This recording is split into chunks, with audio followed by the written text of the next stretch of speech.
നമസ്കാരം. സോഡിയാക് മീഡിയയിലേക്ക് എല്ലാ പ്രേക്ഷകർക്കും സ്വാഗതം. 2026 മെയ് മാസത്തെ അനിഴം നക്ഷത്രക്കാരുടെ നക്ഷത്രഫലം എന്താണ് ഈ മാസത്തെ ഒന്ന് പരിശോധിച്ച് നോക്കാം.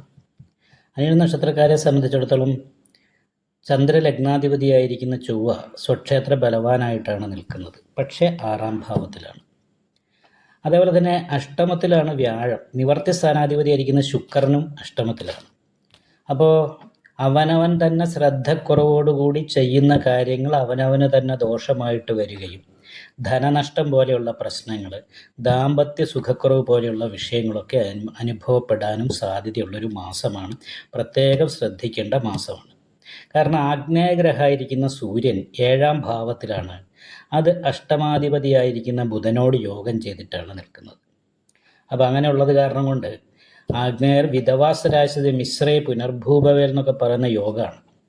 അതായത് 7-ാം ഭാവത്തിൽ ആഗ്നേയഗ്രഹമായിരിക്കുന്ന സൂര്യൻ നിൽക്കുകയും 7-ാം ഭാവാധിപതി നഷ്ടസ്ഥാനത്ത് പരിവർത്തന യോഗം ചെയ്ത് നിൽക്കുകയും ചെയ്യുന്നത് കൊണ്ട് ഭാര്യ ഭർത്താക്കന്മാർ തമ്മിൽ നല്ല ബന്ധത്തിലിരിക്കുന്നവർ തമ്മിൽ ചെറിയ പ്രശ്നത്തിന് കലഹിക്കുന്ന അവസ്ഥ കാര്യങ്ങൾ ഉണ്ടാകുക, ബന്ധം തന്നെ വേർപെടുത്തുന്ന അവസ്ഥയിലേക്ക് മാനസികമായിട്ട് അകൽച്ചയുള്ളവർ തമ്മിൽ ഉണ്ടാകാനുള്ള സാധ്യതയുള്ളത് കൊണ്ട് വളരെ ശ്രദ്ധിച്ച് മുന്നോട്ട് പോകേണ്ട ഒരു സമയമാണ്.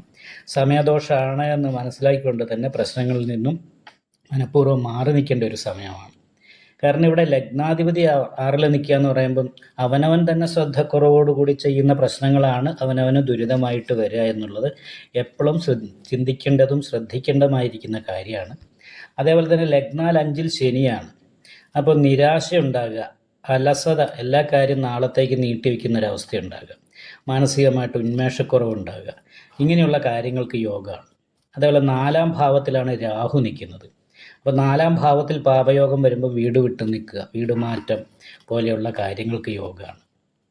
കർമ്മസ്ഥാനത്ത് കേതുവാണ്. അപ്പോൾ 10-ൽ കേതു നിൽക്കുന്നത് കാരണം കൊണ്ട് തൊഴിലിൽ ഇടയ്ക്കിടയ്ക്ക് മുടക്കങ്ങളും തടസ്സങ്ങളും ഉണ്ടായിക്കൊണ്ടിരിക്കുക. എന്തിനും മുറിവ് വരുത്തുന്ന ആളാണ് കേതു. ആ കേതുവാണ് 10-ാം ഭാവത്തിൽ നിൽക്കുന്നത്. അപ്പോൾ ഒരു ഗ്രഹങ്ങളുടെ ഇഷ്ടഭാവസ്ഥിതി ഇല്ലാത്തത് കൊണ്ട് തന്നെ അനിഴ നക്ഷത്രക്കാർ നിർബന്ധമായിട്ടും നവഗ്രഹ പൂജ ചെയ്ത് ദൈവാധീനം വർദ്ധിപ്പിക്കണം, നല്ല പ്രാർത്ഥന ഉണ്ടാകണം. അതേപോലെ തന്നെ വിഷ്ണു ക്ഷേത്രത്തിൽ നെയ്വിളക്ക്, ഭാഗ്യസൂക്ത പുഷ്പാഞ്ജലി മറക്കാതെ ചെയ്യണം. ദേവീ ക്ഷേത്രത്തിലും ഗുരുതി പുഷ്പാഞ്ജലി, ഭാഗ്യസൂക്താർച്ചന മുതലായിട്ടുള്ള വഴിപാട് ചെയ്യണം. അയ്യപ്പ ക്ഷേത്രത്തിൽ നീരാഞ്ജനം വഴിപാട് ചെയ്യണം, നാഗപൂജ ചെയ്യണം. ഒരു കാളസർപ്പയോഗം ഉള്ള സമയമാണിപ്പോൾ. അതായത് ഒരു ബന്ധനദോഷം, എന്താഗ്രഹിച്ചാലും ആഗ്രഹിക്കുന്നതിന് നേരെ വിപരീതമായിട്ടുള്ള അവസ്ഥയിലൂടെയാണ് പോവുക. പ്രത്യേകിച്ചും ഏപ്രിൽ മെയ് മാസങ്ങളൊക്കെ ദോഷസമയമാണ്, ഗ്രഹങ്ങളുടേതായ അനിഷ്ടഭാവസ്ഥിതിയാണ്. പ്രത്യേകിച്ചും അനിഴ നക്ഷത്രക്കാർക്ക് അഷ്ടമവ്യാഴം കൂടിയാണ്. അപ്പോൾ അഷ്ടമയ ഹരദോ ബാലി എന്ന് പറയുന്നൊരു യോഗം കൂടിയുണ്ട്. അപ്പം നമ്മൾ മനസ്സറിയാത്ത കാര്യത്തിൽ തടസ്സങ്ങളും പ്രതിസന്ധികളും ജീവിതത്തിൽ ഉണ്ടാകാൻ സാധ്യതയുള്ള സമയമാണ് എന്ന് മനസ്സിലാക്കിക്കൊണ്ട് നല്ല പ്രാർത്ഥന, നല്ല വഴിപാട് മുതലായിട്ടുള്ള കാര്യങ്ങൾ ചെയ്യാനായിട്ട് പ്രത്യേകം ശ്രദ്ധിക്കുക. നിങ്ങൾക്ക് ഈ വീഡിയോ ഇഷ്ടപ്പെട്ടാൽ ലൈക്ക് ചെയ്യുക, നിങ്ങളുടെ അഭിപ്രായങ്ങൾ കമൻറ്റ് ചെയ്യാം. ജ്യോതിഷവുമായി ബന്ധപ്പെട്ട കൂടുതൽ കാര്യങ്ങൾ അറിയാൻ ഈ ചാനൽ സബ്സ്ക്രൈബ് ചെയ്യുക. ഞങ്ങളുടെ ഓൺലൈൻ കൺസൾട്ടൻസി നമ്പർ താഴെ ഡിസ്ക്രിപ്ഷൻ ബോക്സിൽ കൊടുത്തിട്ടുണ്ട്. ആവശ്യമുള്ളവർക്ക് കോൺടാക്റ്റ് ചെയ്യാവുന്നതാണ്.